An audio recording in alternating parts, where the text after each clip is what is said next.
Assalamualaikum warahmatullahi wabarakatuh. Ketemu lagi dengan Teras Anak. Nah, sebelumnya kan saya sudah membagikan video tentang anak-anak berbelanja di pasar tradisional. Kali ini saya mau buka hasil belanjaan mereka, dan ini adalah menu kita selama seminggu. Yuk, kita lihat yuk. Nah, inilah hasil belanjaan anak-anak tadi ya. Jadi ini diperkirakan menu untuk selama seminggu atau lebih ya. Kita coba urunutkan dan bagaimana cara penyimpanannya supaya si sayuran ini tetap awet selama seminggu. Jadi pada dasarnya sebenarnya sayuran-sayuran saya pakai wadah kedap udara, dan saya suka banget dengan merek Tupperware ya, disebut nih mereknya. Jadi merek ini benar-benar bisa menyimpan sayuran itu tetap segar selama 1 minggu. Nih, ini buncis. Nih semua ya, sayuran, tomat, ada ini sayur lodeh, kacang-kacang, sayur kacang nanti. Ini buat sayur sop ya. Saya belinya sengaja yang sudah jadi, jadi kita beli satu bungkus itu sudah sudah lengkap ya di sini. Tinggal saya beli brokolinya sama nanti ditambah dengan kentang. Nih, oke, saya runutkan ya menunya.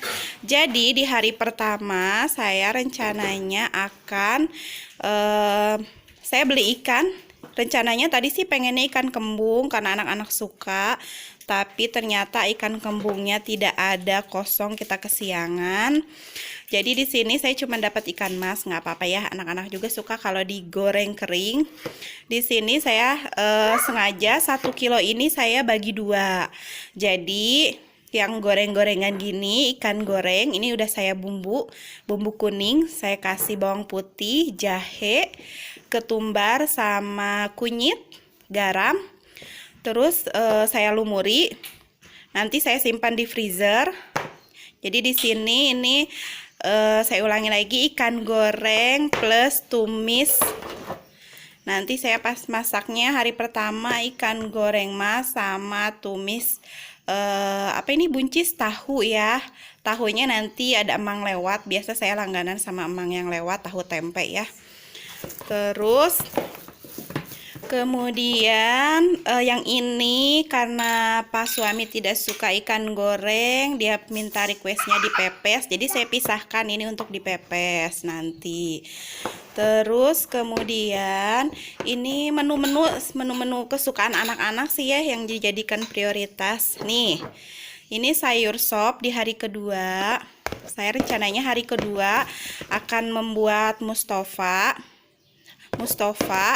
Ini saya beli kentangnya 1/2 kilo karena masih ada sisa 1 kiloan kurang ya di yang pekan kemarin. Jadi saya akan bikin Mustafa sekitar 1,5 kilo. Ini bisa buat 3 hari ya, buat nanti buat temen sayur sop. Dan sayur sopnya anak-anak suka banget dengan daging iga nih. Nanti kita buka si daging iga ini kita buka, terus kemudian langsung saya presto. Biasanya semuanya saya belinya 3/4, harganya 60.000 3/4. Ini yang seperempatnya daging iganya, ini tulang iganya. Jadi tadi rencananya pengennya daging iganya aja, tapi udah kehabisan, jadi akhirnya dicampur dengan tulang iga. Saya beli 3/4 karena seperempat yang pertama ini buat sayur sop. Kemudian saya buat sayur kacang asem aja sih sebenarnya. Cuman anak-anak suka pakai daging gitu. Kalau di gulai suami lagi anti dulu, jadi yang bisa dimakan semua adalah sayur kacang asem aja tapi pakai daging iga. Terus kemudian nanti bikin soto Bandung. Jadi 3 hari berturut-turut ya. Saya teman sih sayur-sayur berkuah itu saya bikin Mustafa buat kering-keringannya. Kemudian saya ulangi lagi, hari keduanya bikin sayur sop iga, kemudian ada soto iga di hari ketiganya. Terus hari keempatnya saya buat sayur kacang iga. Nih hari keempat ya. Terus kemudian di hari kelima saya buat sayur lodeh. Biasanya sayur lodeh ini saya campur dengan tempe, tapi seperti yang tadi saya bilang, tempenya saya nunggu emang-emang lewat aja karena itu udah langganan. Tempenya sama nanti di sebagian dibikin tempe goreng. Terus kemudian nah ini yang kurang ternyata tadi daging ayam. Jadi rencananya si sayur lodeh tempe ini akan ditemani dengan ayam crispy. Tapi tadi oh ya, terus ayamnya tadi saya nggak biasa langganan di pasar karena kemarin pernah kejadian di pasar itu ada boraksnya. Jadi saya biasanya langganan di kompleks sebelah, cuman karena pulang dari pasarnya kesiangan jadi udah tutup. Jadi besok giliran Pasu aja yang beli ayam mentahnya di kompleks sebelah itu. Terus berarti ini cuman bisa masak buat sampai dengan hari kelima. Oke, ini biasa cabe buat Mustafa, ada tomat yang pasti selalu butuh ya kalau kita masak-masak. Ini lada biasanya buat masak-masak ayam. Terus ini cikur kalau misalnya nanti bikin seblak cemilan. Ini jahe. Jahe itu saya termasuk bumbu andalan ya. Jadi kalau misalnya besok saya review lagi ya tentang ayam.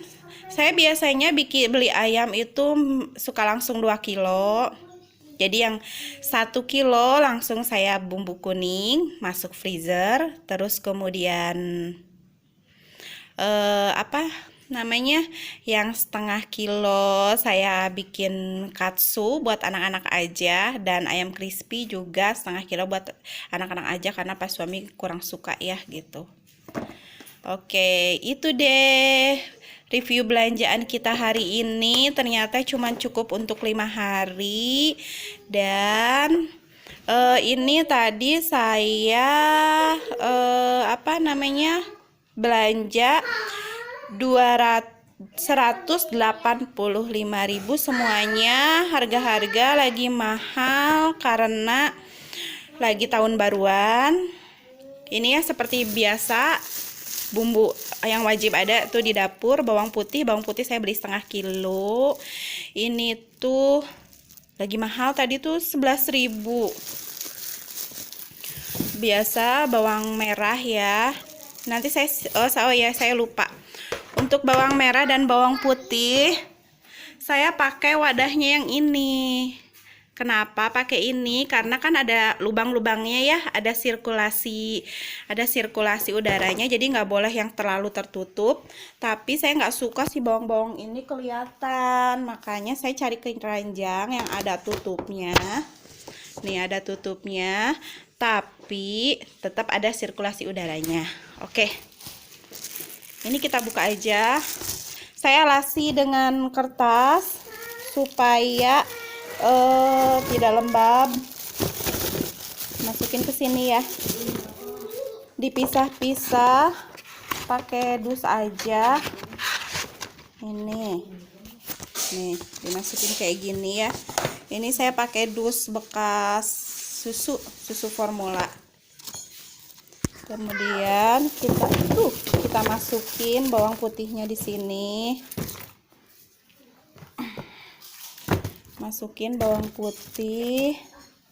Terus kemudian umbi-umbiannya kita simpan di sini juga. Nih, nanti kita campur dengan yang stok sebelumnya. Kalau bawang yang masih ada sisa yang sebelumnya nanti dipisahkan yang di sebelah sini ya. Nih, jadi yang masih ada stok bawang merah yang sebelumnya kita simpan pisahkan di sini biar nanti dipakai terlebih dahulu. Di sini. Kemudian ini masih ada bawang bombay yang sebelumnya, nggak apa-apa di sini terpisah. Ini kentang, nanti kita proses ya jadi mustofa. Atau kentang ini biasanya wajib karena anak-anak juga suka bikin kentang goreng. Saya nggak beli yang instan, tapi memang sengaja membuat dadakan dari kentang yang masih mentah seperti ini. Nah, seperti ini buat bawang-bawangan dan umbi-umbian. Ini biarin aja, nanti disimpan di tempat yang terbuka ya. Saya biasanya disimpan di bawah kompor. Terus kemudian kita rapihkan ini, kita masukkan ke dalam kulkas. Nggak apa-apa, kita masukkan aja satu ini sini.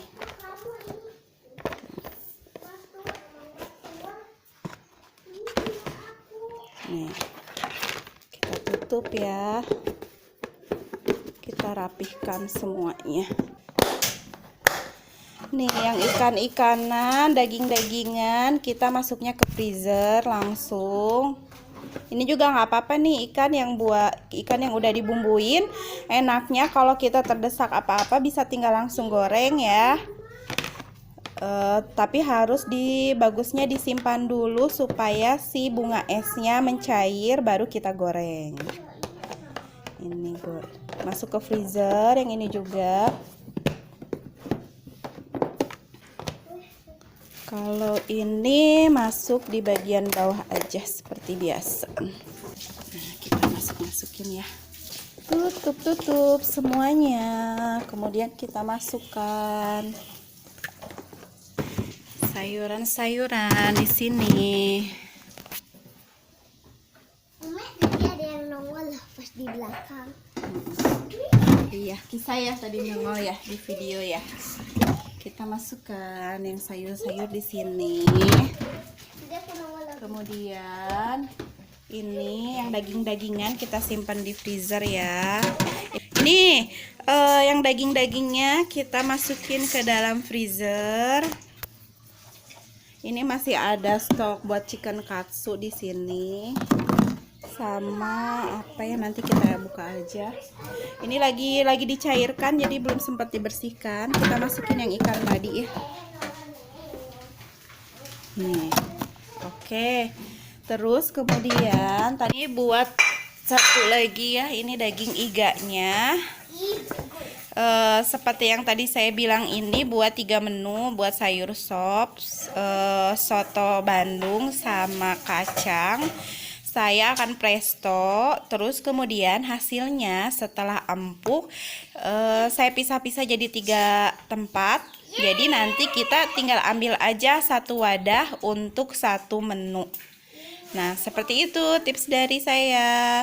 Nanti lanjut ya buat masak selanjutnya, kayak resep-resep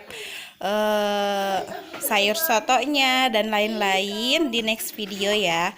Terima kasih sudah nonton, mudah-mudahan bermanfaat. Wassalamualaikum warahmatullahi wabarakatuh.